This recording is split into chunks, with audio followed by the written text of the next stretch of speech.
Psychological horror is often one of the hardest genres to define. It relies on the personal experience of individuals in the audience.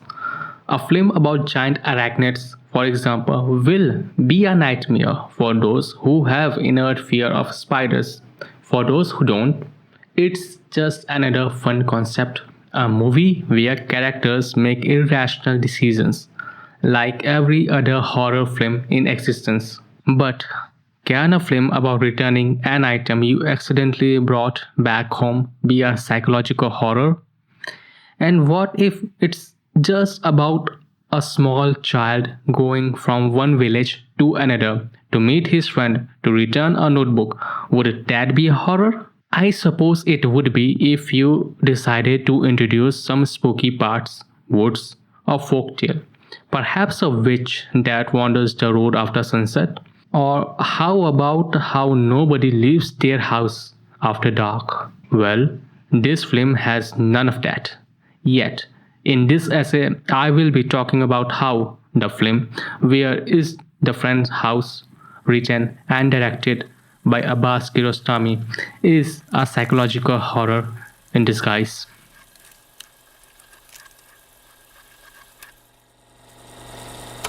Before I present my take on why I believe this film is a psychological horror in disguise, let's talk about the plot. I will do my best not to spoil the film, but regardless, I urge you to watch it first. The full film can be found on Internet Archive or even on its Wikipedia page.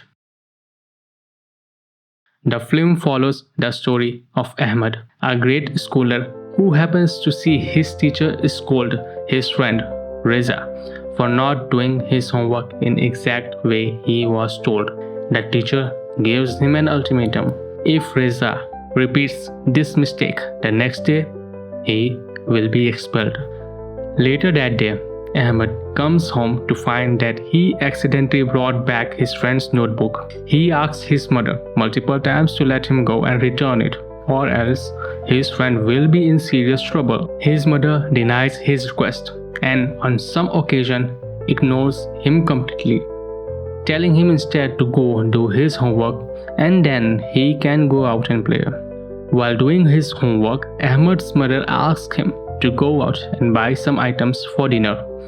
Ahmed uses this opportunity, hides his friend's notebook under his sweater and goes out to find his friend's house. From that point, the story picks up. Ahmed has to ask around if anyone knows where Reza lives.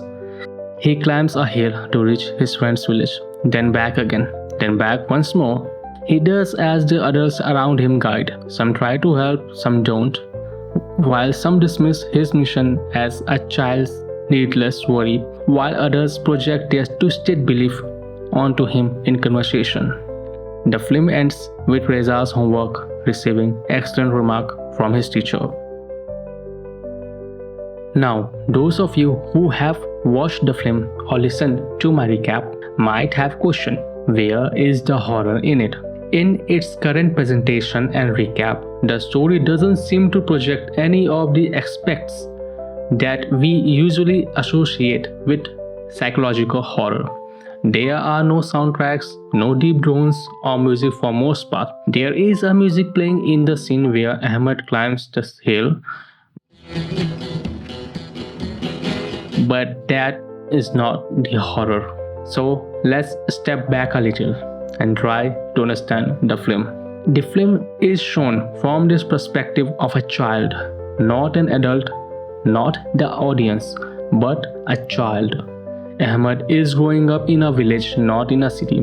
The traditions, the way of thinking, and the household practices are very different. And to be clear, this is not an Iranian thing. Many Asian and traditional small towns and villages across the world still have practices that might look too old-fashioned or even stupid from the lens of the city. In Ahmed's village, people know each other, where they live, what they do. It's a small community. And Ahmed, being a child, is dependent on the adults for help with his troubles. So when he needs to find a way To get to his friend's house, he does what any child would do. He asks an adult. And surprisingly, none of them can direct him to the right place. They give him general directions, sure, but never precise one. He climbs hill, runs across trees, knocks on doors, asks men and women alike. Yet, no one gives him the right direction. No one gives him the right help. The surface message is clear. Adults are too busy to understand a child's urgency. They are consumed by work, tradition, discipline. Ahmed is a powerless being navigating a world of humans bigger than him, not just in size but in privilege and control. His own mother thinks he is making an excuse. His grandfather believes in beating children weekly for discipline.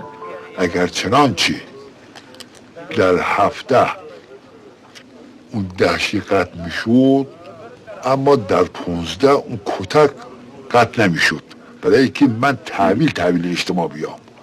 شما شاهد بودید که نوه من اینجا آمد، من 3 نفر تکرار بهش کردم، حرف مرا گوش نداد. متوجهی؟ من نمیخوایم اینطور بچه به بار بیاد.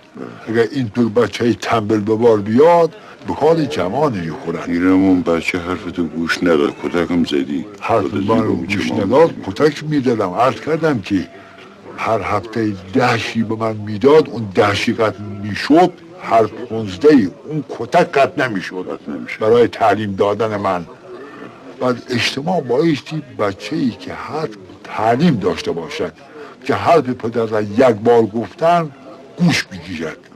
اصلا بعد اینه از کنم بچه آمد بینزواتی نکرد یا کارهای زشتی نکرد، چه با عمل بکنیم؟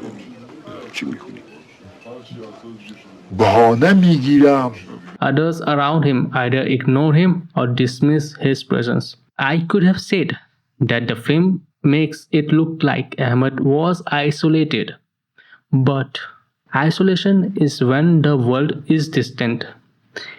Alienation is when the world actively keeps you out. Ahmed was alienated. After failing his first attempt, Ahmed returned to his village. His grandfather stops him. The doormaker beside them asks to see his friend's notebook, then tears a page from it, writes on it, while Ahmed is helpless. He tries to stop him, but he can't. He is ignored. Then his grandfather sends him to buy cigarettes. While Ahmed is away, his grandfather shares his childhood stories and his belief in strict discipline. Ahmed tries to speak, but no one listens. There are close-ups of his face where we, the audience, can see his eyes express what his words cannot. There are moments where you expect a tear, but it never falls. Perhaps because the world has kept him so far from emotional safety that even shedding a tear feels meaningless. The film shows a contrast between the world of children and the world of adults. Think of the opening scene. A child cries in the classroom. There, his emotions are at least visible. Even if misunderstood, that might be the only space where a tear means something. But in any scene outside the classroom, children's emotion feels suppressed until they are among adult children. Ahmed travels in silence, speaking only when he has a question. This film is full of scenes that can be read as more than what they are. For instance, Ahmed first climbed the hill alone, running past trees and houses to find his friend's house.